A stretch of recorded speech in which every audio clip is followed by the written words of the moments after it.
113 अध्याय उसके 7 और 8 पद में लिखा है, वह कंगाल को मिट्टी पर से और दरिद्र को भूरे पर से उठाकर ऊंचा करता कि उसको प्रधानों के संग अर्थात अपनी प्रधानों की प्रजा के प्रधानों के संग बैठा है।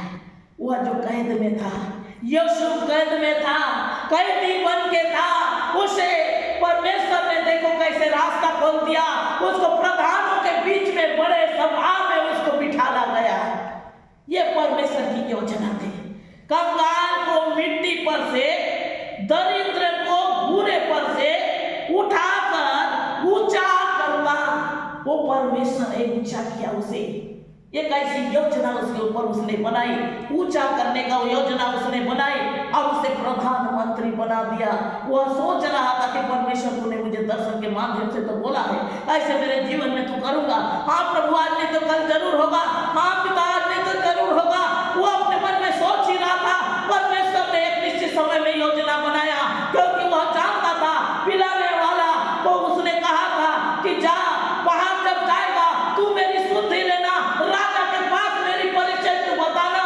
और एक समय आया, वो भूल गया था।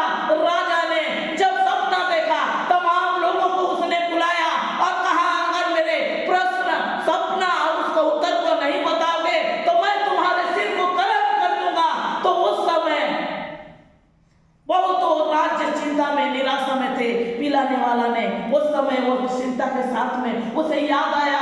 उसने कहा, हाँ प्रभु, 2 व्यक्ति जब हम थे, एक बनाने वाला, खाना पकाने वाला और मैं जो पिलाने वाला, दोनों जब बंदी गृह में थे, उस समय एक व्यक्ति यूसुफ करके जिसके अंडर में हमने थे, वो व्यक्ति ने हम दोनों का स्वप्न के विषय में जैसे बताया, उसने कहा कि तू 3 दिन बाद तेरा सिर को कलम कर दिया जाएगा।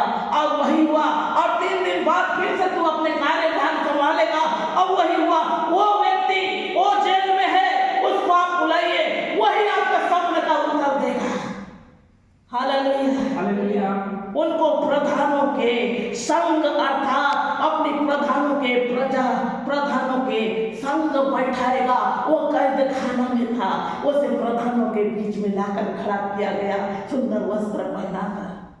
जब उसने पूरी रीति से स्वप्न को बताया, उसे राजा बना दिए, उसे अंगूठी पहनाया, उसे चैन पहनाया गया, उसे मलमल के कपड़े पहनाए गए और उसके आदर सत्कार किए गए। राजा तो मैं हूँ, लेकिन मेरे बराबर तू काम करेगा, इस प्रकार से राजा ने कहा। और उसके साथ में ही रथ में उसे यात्रा, तमाम लोग घुटने टेक कर वो यूसुफ को दंडवत करने लग गए। हालेलुया। परमेश्वर का ये पावन है मित्रों, क्योंकि यीशु के संग परमेश्वर था। आमीन, हालेलुया। इसलिए परमेश्वर का वचन में हम अंतिम वचन में हम जाएंगे। नीति वचन 3:16 में हम देखते हैं, उसके दाहिने हाथ में,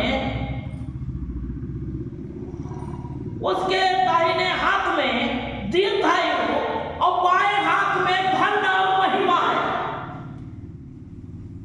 उसके दाहिने हाथ में दीर्घायु, दीर्घायु यानी लंबा आयु। आज हम परमेश्वर के पास जाते हैं बीमार में, समस्या में, जब हम रोग में पड़े हुए जब जाते हैं, वो आयु को बढ़ा देने वाले यहोवा। हालेलुया। वो दीर्घायु, दाहिने हाथ में दीर्घायु, बाएं हाथ में धन और महिमा। वो धन को बढ़ाता है, महिमा को बढ़ाता है, आदर सत्कार कराने वाला। यूसुफ के जीवन में धन को तो दिया ही, साथ में उसका आदर सम्मान भी बढ़ा दिया, उसको वो आदर के योग्य बना दिया। वह यहोवा आपके मेरे मध्य भी उपस्थित है।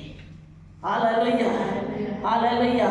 इसलिए मेरे प्रियो, तन से मन से परमेश्वर की महिमा करें, क्योंकि परमेश्वर का वचन में लिखा है, जो यीशु, जो परमेश्वर के पीछे जो चलता है, धन उसके पीछे ऑटोमेटिक चलना शुरू हो जाता है। उसके लिए रास्ता खोज लेता है कि ये मेरे लिए सही है। कई लोग धन को भगवान मान लेते हैं, लेकिन उसको देने वाला कोई और है।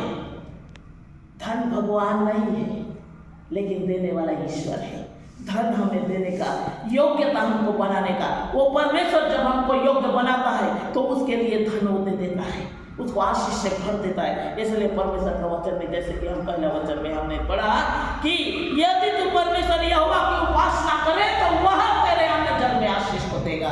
यदि उपासना करेंगे, प्रार्थना करेंगे, निरंतर उनके साथ में लगे रहेंगे, उनकी उपस्थिति को जानेंगे, तो हमको अन्न में, जल में, खाने में, पीने में, आने में, जाने में, यात्रा में, सफर में, परिवार में, बाल बच्चों में, हमारी हर एक एजुकेशन में, अच्छी नौकरी में, हमारे धंधा पानी बिजनेस में, हर एक बातों में वो हमें आशीष से भर देगा, क्योंकि वो राजा देने वाला, वो हमारे लिए छप्पर फाड़ कर देना शुरू करेगा। अंधकार में छिपा हुआ, अगुप्त स्थान में गड़ा हुआ धन देने वाला यहोवा हमारे साथ है।